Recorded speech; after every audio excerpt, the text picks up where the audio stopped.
అందరికీ శుభోదయం. మనము నిన్న క్లాస్ లో ఏం చెప్పుకున్నామన్నా ప్రేరణ యొక్క కవి పరిచయము ప్లస్ ప్రవేశిక చెప్పుకున్నాము.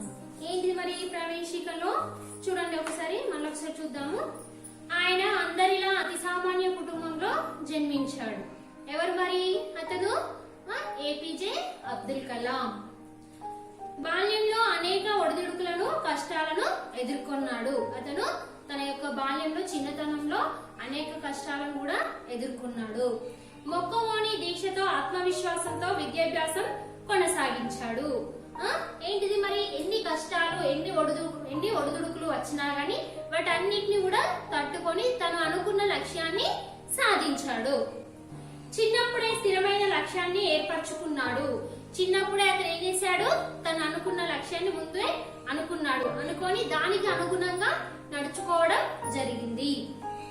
ఆ లక్ష్యం చేరాలని కలలు కన్నాడు. నిరంతర కఠోర సాధనతో అనుకున్న లక్ష్యాన్ని చేరుకున్నాడు. ఎప్పుడు కూడా చిన్నప్పటి నుంచి కూడా తను అనుకున్న లక్ష్యాన్ని సాధించడానికి ఎన్ని కష్టాలు ఎన్ని ఒడిదుడుకులు వచ్చినా గానీ వాటన్నిటిని కూడా తట్టుకొని ఏం చేశాడు? తను అనుకున్న లక్ష్యాన్ని సాధించడానికి ప్రయత్నం చేస్తూనే ఉన్నాడు. భారతదేశ కీర్తిని విశ్వవ్యాప్తం చేసి అందరి మన్ననలను అందుకున్న ఆ మహానుభావుడు చిన్నారులకు ప్రీతిపాత్రుడు. మరి భారతదేశ కీర్తిని విశ్వవ్యాప్తం అంటే ప్రపంచ వ్యాప్తం చేశాడు. ఏంటిది? ప్రపంచంలో అందరూ కూడా అతని గురించి చెప్పుకునే విధంగా అతడు తను చనిపోయినా గానీ అతను ఏ విధంగా ఉన్నాడు? చిరస్మరణీయంగా ఉన్నాడు. తను మనతోటే ఉన్నట్టుగా తన యొక్క అనుభవాలను, తను రాసినటువంటి రచనలు, తను చేసినటువంటి పనులను మనం ఎప్పటికీ కూడా గుర్తు చేసుకుంటూనే ఉంటున్నాము. కానీ తను మాత్రం లేడు గాని తన యొక్క ఆలోచనలు, తన యొక్క చేసినటువంటి పనులు మనం ఎప్పటికీ కూడా గుర్తు చేసుకుంటూనే ఉన్నాము. చిన్నారులకు ఏంటిది? విద్యార్థులంటే చాలా, చిన్నపిల్లలంటే చాలా ఇష్టం ఉండేది. ఆయన జీవితమే నవతరానికి ప్రేరణ. ఆయన జీవితమే నవతరానికి అంటే కొత్త తరానికి ఒక ప్రేరణ. అతన్ని ప్రేరణగా తీసుకోవడం జరుగుతుంది. ఆయన విద్యాభ్యాసం లక్ష్య సాధన ఎట్లా జరిగిందో చూద్దాం. మరి అతని యొక్క విద్యాభ్యాసము తను అనుకున్న లక్ష్యాన్ని ఏ విధంగా సాధించాడో ఈ పాఠం ద్వారా మనము తెలుసుకుందాం. చూడండి నాన్న, పేజీ నెంబర్ 56 చూడండి నాన్న అందరూ. నేను అంటే ఎవరు మరి? ఏపీజే అబ్దుల్ కలాం. అంటే మనతో ఉన్నట్టుగా మనం ఈ పాఠాన్ని ఊహించుకోవాలి. అర్థమవుతుందన్న? నేను రామనాథపురంలో హై స్కూల్లో స్థిరపడగానే నాలోని 15 ఏళ్ల జిజ్ఞాసి మేల్కొన్నాడు. జిజ్ఞాసి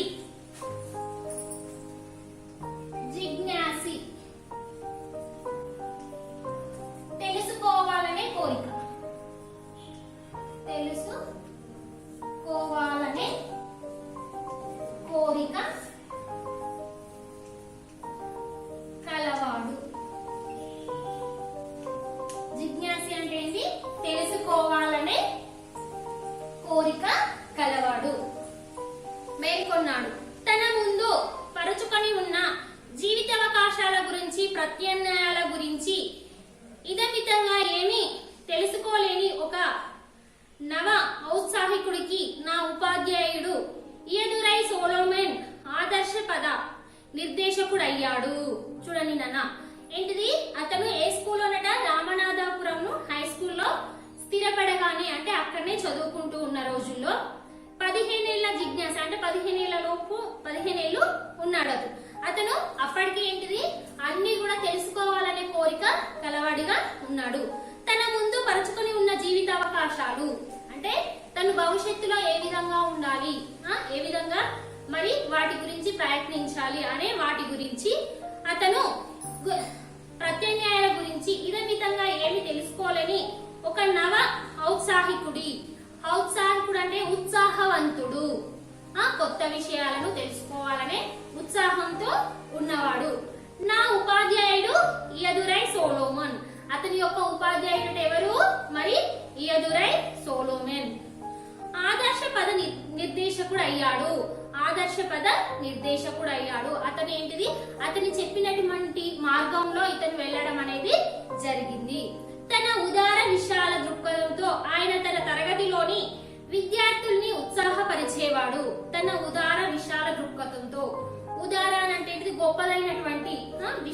దృక్పథంతో.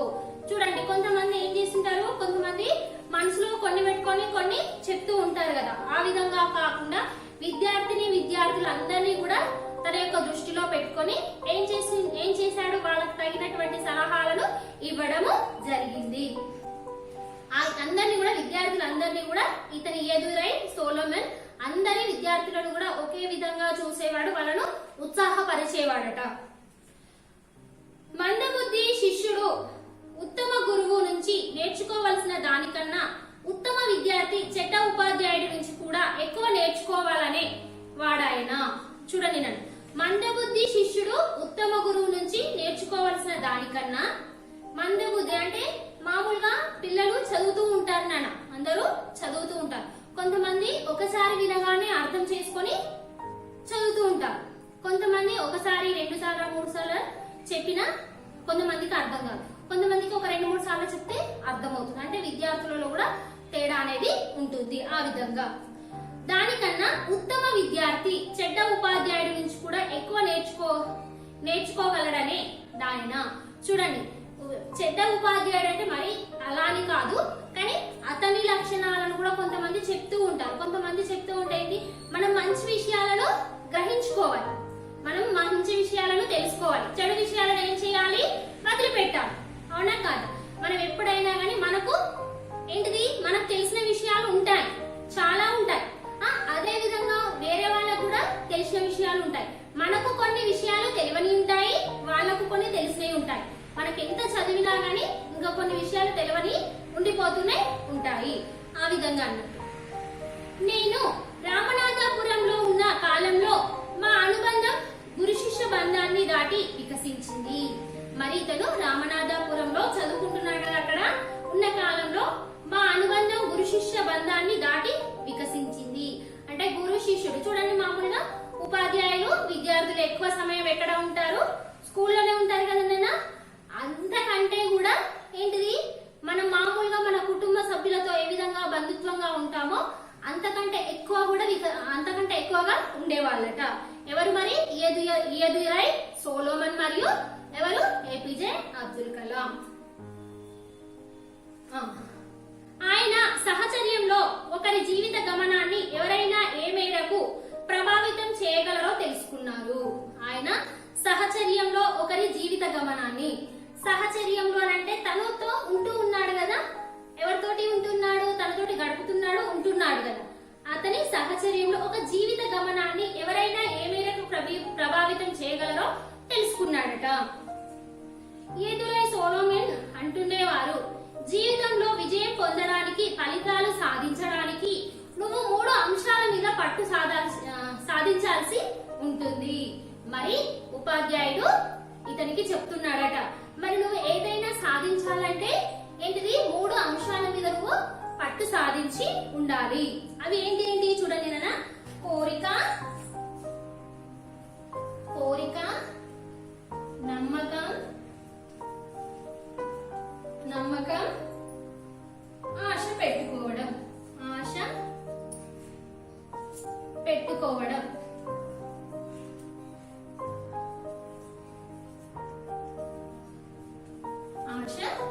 పెట్టుకోవడము. చూడండి, ఏంటిది? జీవితంలో విజయం పొందడానికి, ఫలితాలు సాధించడానికి నువ్వు 3 అంశాల మీద పట్టు సాధించాల్సి ఉంటుంది. అవేంటి? కోరిక, నమ్మకం, ఆశ పెట్టుకోవడము. చూడండి, కోరిక మనకేంటిది? ఫస్ట్ మనం ఒకటి అనుకుంటాం, అవునా? ఏదైనా ఒక కోరిక అనుకుంటాం. ఆ కోరిక అనుకోవడానికి తర్వాత ఏంటిది? నమ్మకం ఉండాలి. మనం ఇది సాధించగలం అనేది నమ్మకం ఉండాలి. నమ్మకం లేకుంటే మాత్రం దేన్ని కూడా సాధించలేము. ఆశ పెట్టుకోవడం, దాన్ని సాధించే వరకు దాని గురించి ఆలోచిస్తూ ఉండడము. తరువాతి రోజుల్లో రెవరెండ్ గా మారిన సోలోమన్ నాకు నేర్పింది ఏంటిది? అతనితో ఉంటూ ఏం చేశాడు? అన్ని విషయాలలో కూడా ఇతను ఎవరికి? ఏపీజే అబ్దుల్ కలాం కి తోడుగా ఉండేవాడు. నాకేదన్నా సంభవించాలని నేను అనుకునే ముందు నేను దాన్ని గట్టిగా ఆకాంక్షించాలని, అది తప్పక జరిగి తీరుతుందని ప్రగాఢంగా విశ్వసించాలని నా జీవితం నుంచి ఒక ఉదాహరణ ఇస్తాను. చూడండి, నాకేదన్నా సంభవించాలని నేను అనుకునే ముందు నేను దాన్ని గట్టిగా ఆకాంక్షించాలని అది తప్పక జరిగి తీరుతుందని ప్రగాఢంగా విశ్వసించాను. అతను ఏదైనా ఒక పనిని చేయాలనుకున్నప్పుడు దాన్ని మొత్తం కూడా పూర్తిగా చేసేదాకా వదిలిపెట్టేవాడు కాదు. నా జీవితం నుంచి ఒక ఉదాహరణ ఇస్తాను. నా జీవితం నుంచి నేను ఒక పని గురించి నేను ఉదాహరణ ఇస్తాను. నాకు చిన్నప్పటి నుంచి ఆకాశపు రహస్యాలన్నా పక్షుల ప్రయాణాలన్నా అమితాసక్తి. మరి ఇతనికి చిన్నప్పటి నుంచి కూడా ఆకాశపు రహస్యాలన్నా అంటే ఆకాశంలో చూడండి పక్షులు ఎక్కడ తిరుగుతాయన్నా ఆకాశంలో తిరుగుతాయి కదా, ఆకాశంలో ఉన్నటువంటి రహస్యాలు ఏంటి అవి. తర్వాత పక్షుల ప్రయాణాలన్నా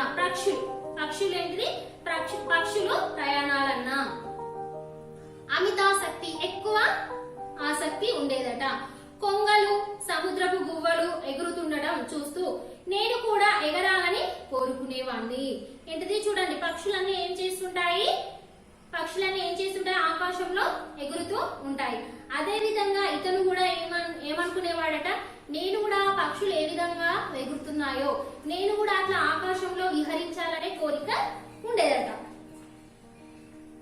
సాధారణ గ్రామీణ బాలుడు అయినప్పటికీ నేను కూడా ఏదో ఒక రోజు ఆకాశంలో విహరించాలని ఎంతగా నమ్మానంటే మా రామేశ్వరం నుంచి ఆకాశయానం చేసిన మొదటి బాలుని నేనే కావడం విశేషం. చూడండి మరి నాన్న చిన్నప్పటి నుంచి ఆయన లక్ష్య సాధన పెట్టుకున్నాడు. ఆ పక్షులను చూసి ఆ పక్షులు ఏ విధంగా ఎగురుతున్నాయి, మరి నేను కూడా ఆకాశంలో తిరగాలని ఉంది నాకు కూడా, ఇలా ఆకాశంలో నేను కూడా తర్వాత కాలంలో నేను తిరుగుతాను అనే లక్ష్యాన్ని పెట్టుకున్నాడు అతను. వాటన్నిటిని చూసి కూడా లక్ష్యం పెట్టుకున్నాడు. ఆ లక్ష్యానికి అనుగుణంగానే అతను నడుచుకున్నాడు. కాబట్టి రామేశ్వరం నుంచి ఆకాశంలో విహరించే వ్యక్తి అతనేనట మొదటివాడు కావటం విశేషం. నెక్స్ట్ వన్ ఎదురై సోలోమన్ ఎందుకు గొప్ప ఉపాధ్యాయుడంటే ఆయన విద్యార్థులందరిలో ఏదో ఒక విలువ గురించి స్పృహని మేల్కొల్పేవాడు. చూడండి ఎదురై సోలోమన్ ఎందుకు గొప్ప ఉపాధ్యాయుడంటే ఆయన విద్యార్థులలోని ఏదో ఒక విలువ గురించి స్పృహని మేల్కొల్పేవాడు. చూడండి మరి ఈ ఉపాధ్యాయుడట ప్రతి ఒక్క విద్యార్థిలో కూడా ఏదైనా ఒక విషయాన్ని చెప్పినప్పుడు ఆ విషయాన్ని ఆ విద్యార్థి బాగా అర్థం చేసుకుని మా ఉపాధ్యాయుడు ఈ విధంగా చెప్పాడు, దానికి అనుగుణంగా నేను నడుచుకోవాలి అనే విధంగా అతన్ని ప్రోత్సహించేవాడట. ఆ విధంగా ప్రోత్సహించేవాడట. ఆయన నా ఆత్మగౌరవాన్ని ఏ మేరకు మేల్కొల్పాడంటే ఏ మాత్రం చదువుకొని తల్లిదండ్రుల బిడ్డనైనా నేను కూడా ఏది కావాలనుకుంటే అది కాగలనని నమ్మాను. చూడండి నన్ను ఏ విధంగా మరి చూడండి మీరు కూడా ఏం చేయాలి, విద్యార్థులు మీరు ఉపాధ్యాయులు చెప్పే మాటలను వినాలి, విని దాని గురించి ఆలోచిస్తూ ఉండాలి. ఆలోచించినప్పుడే మీరు అనుకున్న దానిని మీరు సాధించగలరు, లేకుంటే మాత్రం చూడండి ఇతను ఏం చేశాడు, వాళ్ళ యొక్క ఉపాధ్యాయులు చెప్పినటువంటి మాటలను అదే మార్గంలో వెళ్ళి ఒకటికి 2 సార్లు ఆలోచిస్తూ ఉండి అతను ఏ విధంగా చెప్పాడో అదే విధంగా అన్ని మాటలను కూడా అదే విధంగా విన్నాడన్నట్టు. మరి ఇతను చాలా పేద కుటుంబంలో పెరిగాడు కదా, మరి వాళ్ళ యొక్క తల్లిదండ్రులు ఏమైనా చదువుకున్నారా? చదువుకోలే కదా. ఇప్పుడు మరి మీ పేరెంట్స్ ఏం చేస్తున్నారు, చదువుకున్న వాళ్ళే ఉన్నారు కాబట్టి వాళ్ళు చెప్పే మాటలను మీరు చాలా జాగ్రత్తగా వినాలి. వాళ్ళు ఏ విధంగా చెప్తారో అదే విధంగా మీరు అదే విధంగా వినాలి. ఇలా స్కూల్లో ఉపాధ్యాయులు చెప్పే మాటలు, తర్వాత ఇంటి దగ్గర మీ తల్లిదండ్రులు చెప్పే మాటలను వినాలి. విని వాళ్ళు చెప్పిన మాటలను మీరు ఎప్పటికీ కూడా గుర్తు చేసుకుంటూ మీరు అనుకున్న లక్ష్యాన్ని సాధించగలరు. విశ్వాసంతో నువ్వు నీ విధిని కూడా తిరిగి రాయగలవు అనే వారాయన. మరి విశ్వాసంతో నువ్వు నీ విధిని కూడా తిరిగి రాయగలవు. చూడండి నాన్న విధి రాత అని అంటారు. చూడండి ఆ విధి రాతను మనం ఎవరైనా తప్పించగలరా? ఎవరు కూడా తప్పించలేరు కదా. మరి విశ్వాసంతో నువ్వు నీ విధిని కూడా తిరిగి రాయగలవు. మనకు విశ్వాసం ఉన్నదనుకోండి, మనకు నమ్మకం ఉన్నదనుకోండి, పట్టుదల ఉన్నదనుకోండి, మనం విధి రాసినటువంటి రాతను కూడా నీవు తిరిగి రాయగలవు, నువ్వు అనుకున్న దానిని సాధించగలవు అని అన్నాడట. ఎవరన్నారు? ఎదురై సోలోమన్.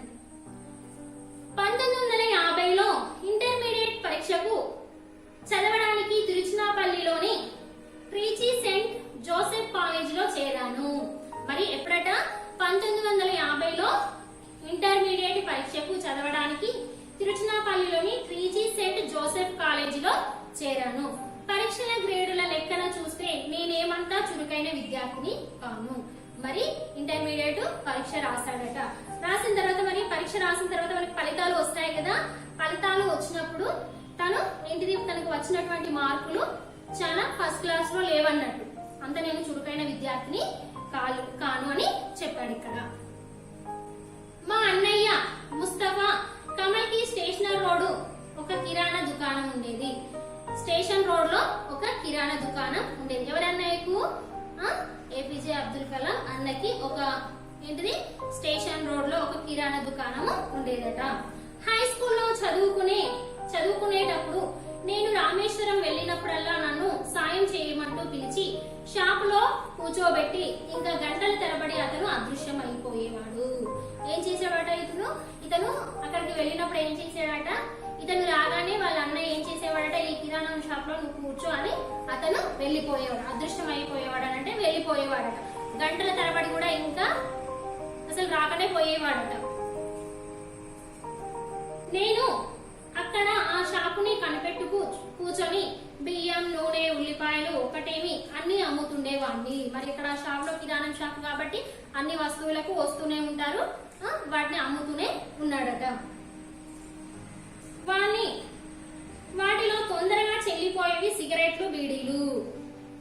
మరి అందులో నుండి ఎక్కువగా సేల్ అయ్యేటివి అమ్మేటిట ఏంటి మరి బీడీలు మరియు సిగరెట్లు ఎక్కువగా అమ్మేవాడట.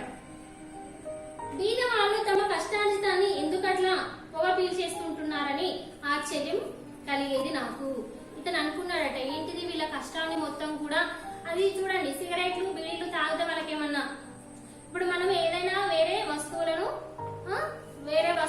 వేరే బలమైన ఆహారాన్ని మనం తింటే మనకి ఏమవుతుంది? బలం వస్తుంది, అవునా కదనండి. ఈ సిగరెట్లు, బీడీలు తాగడం వల్ల ఏమవుతుంది? మనకు అనారోగ్యం అనేది చెడిపోతుంది కదా. మరి ఏంటిది వీళ్ళు ఈ విధంగా ఇవి ఎక్కువగా అమ్ముతలేవు, కానీ బీడీలు, సిగరెట్లు మాత్రం తొందరగా తీసుకుంటున్నారు. ఈ పేదలందరూ కూడా ఈ పొగని ఈ విధంగా ఎందుకు పీల్చేస్తున్నారని అనుకున్నాడండి. ఆశ్చర్యం కలిగేది నాకు. మా అన్నయ్య ముస్తఫా నన్ను వదిలి పెట్టగానే మా తమ్ముడు కాసిం మహమ్మద్ నన్ను తన ఫ్యాన్సీ షాప్ లో కూర్చోబెట్టడానికి సిద్ధంగా ఉండేవాడు. తర్వాత ఫస్ట్ అన్నయ్యకు సహాయం చేసేవాడు. తర్వాత అతను వాళ్ళ అన్నయ్య రాగానే ఇతను వెళ్ళిపోతాడు కదా. అదే విధంగా తన యొక్క తమ్ముడు కూడానట, ఈ తమ్మునికి కూడా ఏముందట? ఫ్యాన్సీ షాప్ లో కూర్చోబెట్టడానికి సిద్ధంగా. ఇతను కూడా వాళ్ళ యొక్క తమ్ముడు కాసిం మహమ్మద్ అట తను ఫ్యాన్సీ షాప్ లో కూర్చోబెట్టడానికి సిద్ధంగా ఉండేవాడు. అన్నయ్య ఎప్పుడు వస్తాడు మళ్ళీ ఇతన్ని నేను ఇక్కడ కూర్చోబెట్టి అతను బయటకు వెళ్ళేవాడు అన్నట్టు సిద్ధంగా ఉండేవాడు. అక్కడ నత్తగుళ్ళతోనూ శంఖాలతోనూ చేసిన రకరకాల అలంకార సామాగ్రి అమ్మేవారు. ఇక్కడ ఏంటి? నత్తగుళ్ళతోనూ శంఖాలతోనూ చేసిన రకరకాల అలంకార సామాగ్రి అమ్మేవారట. ఎవరు? వాళ్ళ తమ్ముని షాప్ లో. నెక్స్ట్ వన్ సెయింట్ జోసెఫ్ లోని మా ఉపాధ్యాయులంతా కంచి పరమాచార్యకు అనుచరులు. ఏంటిది మరి? సెయింట్ జోసెఫ్ లోని మా ఉపాధ్యాయులంతా కూడా కంచి పరమాచార్యకు అనుచరులు అంటే ఆ కంచిలో ఉన్నటువంటి చంద్రశేఖర స్వామి మఠం అన్నట్టు అది. అందులో అనుచరులుగా సహాయకులుగా ఉండేవారు. త్యాగనిరతి ద్వారా ఆనందించే గుణాన్ని ఆయన వాళ్ళలో మేల్కొల్పాడు. త్యాగనిరతి అంటే ఏంటిది నాన్న? దానం చేయుట యందు మిక్కిలి ఆసక్తి గలవారు. త్యాగనిరతి అంటే ఏంటిది? త్యాగనిరతి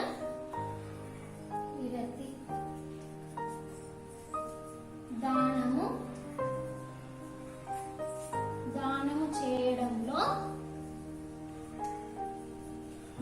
చేయడంలో మిక్కిలి ఆసక్తి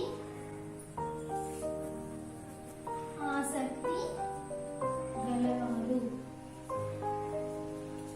త్యాగనిరతి అంటే దానం చేయడంలో మిక్కిలి ఆసక్తి గలవారు. అలాంటి వాళ్ళు ఉండేవాళ్ళు.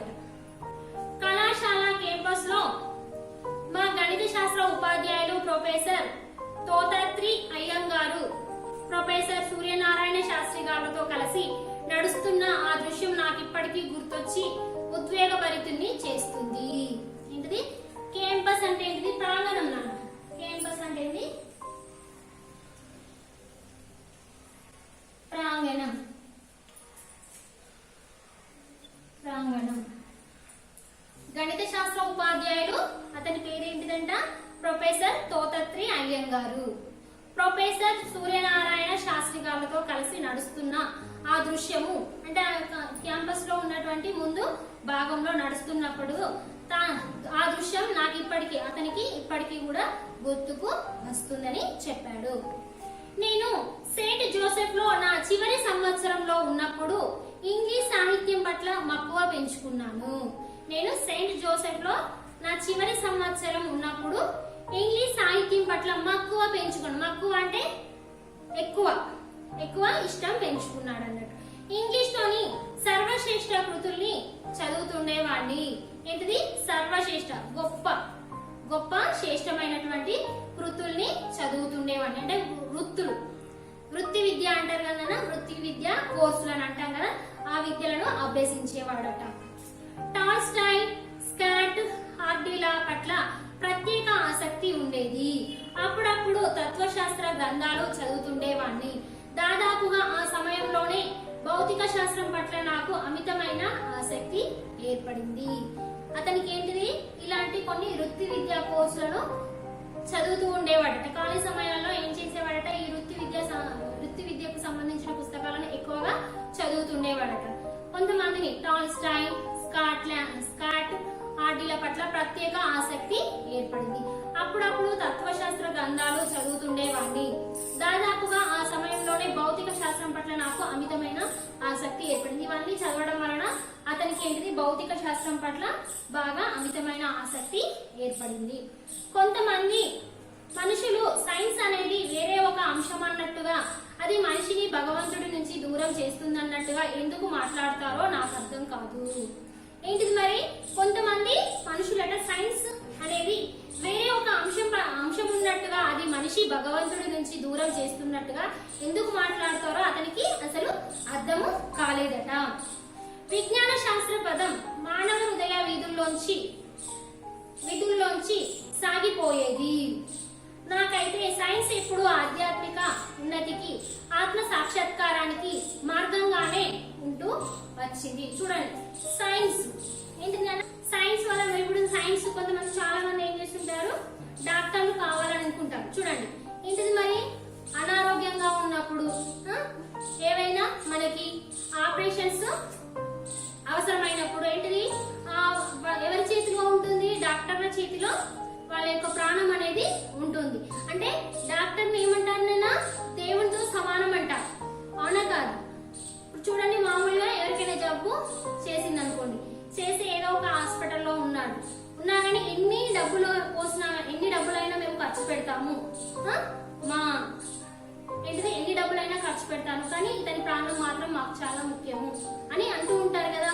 ఎక్కువగా ఏం చేస్తుంటారు? వాళ్ళు కూడా ఏం చేస్తుంటారు? మా యొక్క శాయశక్తిలో మేము ఏం చేస్తుంటాము? ప్రయత్నిస్తాం. వాళ్ళ ప్రాణాలు కాపాడడానికి మేము ప్రయత్నిస్తూ ఉంటామని చెప్తూ ఉంటారు కదా నాన్న. అదే విధంగా అన్నట్టు సెయింట్ జోసెఫ్ లో బిఎస్సి డిగ్రీ కోర్సులో చేరినప్పుడు అంతకు మించిన ఉన్నత చదివేమి నాకు తెలియదు. మరి సెయింట్ జోసెఫ్ లో బిఎస్సి డిగ్రీ కోర్సులో చేరినప్పుడు అంతకు మించిన ఉన్నత చదివేమి నాకు తెలియదు. దాని తర్వాత ఏం చదవాలో అతనికి తెలియదు. ఒక సైన్స్ విద్యార్థికి ఉన్న భవిష్య అవకాశాల గురించి సమాచారం కూడా నాకేమీ తెలియదు. మరి సైన్స్ విద్యార్థికి ఎలాంటి భవిష్య అవకాశాలు అంటే రాబోయే కాలంలో ఉన్నటువంటి ఏ విధంగా చదవాలి, ఆ అవకాశాలు ఏ విధంగా వస్తాయనే దాని గురించి ఇతనికి ఎలాంటి సమాచారం కూడా తెలియదట. బిఎస్సి డిగ్రీ పూర్తి చేశాకే భౌతిక శాస్త్రం అంటే ఫిజిక్స్ నా సబ్జెక్టు కాదని గ్రహించాను. తర్వాత ఏం చేశాడట? తన యొక్క సబ్జెక్ట్ ఇది కాదు అని ఏం చేశాడట? గ్రహించాడు, తెలుసుకున్నాడు. నా కళలు నిజం కావాలంటే నేను ఇంజనీరింగ్ చదవాల్సి ఉంటుందని తెలుసుకున్నాను. మరి ఇతను ఏంటిది? ఫస్ట్ ఇతనికి ఏముండేది? ఆకాశంలో ప్రయాణించాలని కోరిక ఉన్నది కదా, అవునా? ఆకాశంలో విహరించాలని కోరిక ఉంది కదా. తర్వాత ఏంటిది? కొన్ని వృత్తి విద్యలను నేర్చుకున్నాడు కదా, ఆ వృత్తి విద్యలకు సంబంధించిన పుస్తకాలు చదవడం జరిగింది. చదివిన తర్వాత మరి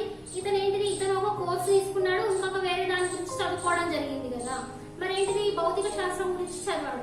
ఈ భౌతిక శాస్త్రము మరి దీనికి సంబంధించింది కాదని తర్వాత తెలుసుకున్న తర్వాత ఏం చేశాడట, ఇంజనీరింగ్ చదవాల్సి ఉంటుందని తెలుసుకున్నాడు.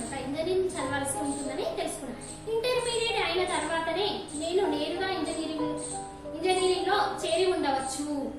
దక్షిణ భారతదేశం అంతటిలోను సాంకేతిక విద్యకు తలమానికం లాంటి మద్రాస్ ఇన్స్టిట్యూట్ ఆఫ్ టెక్నాలజీలో ప్రవేశానికి దరఖాస్తు చేశాను. మరి ఇతను ఏం చేశాడట, మరి ఇంజనీరింగ్ చదవాలి కదా, ఈ ఇంజనీరింగ్ చదవడానికి చేరి ఉండవచ్చు. దక్షిణ భారతదేశం అంతటిలోను సాంకేతిక విద్యకు తలమానికం లాంటి మద్రాస్ ఇన్స్టిట్యూట్ ఆఫ్ టెక్నాలజీలో ప్రవేశానికి దరఖాస్తు చేశాను. దరఖాస్తు అంటే ఏంటిది, అభ్యర్థన పత్రం. మనం దరఖాస్తు చేసుకుంటాం కదా, ముందుగా ఏం చేస్తాను, డిగ్రీలో కానీ ఇంటర్లో కానీ మనం ప్రవేశించడానికి ముందుగా దరఖాస్తు చేసుకోవాల్సింది. ఇతను కూడా ఏం చేశాడట, ఆ దరఖాస్తు చేసుకోవడం జరిగింది. ఇది రేపటి క్లాస్ లో చెప్పుకుందాం. ఇది పాఠం అందరూ కూడా చదవండి. ధన్యవాదాలు.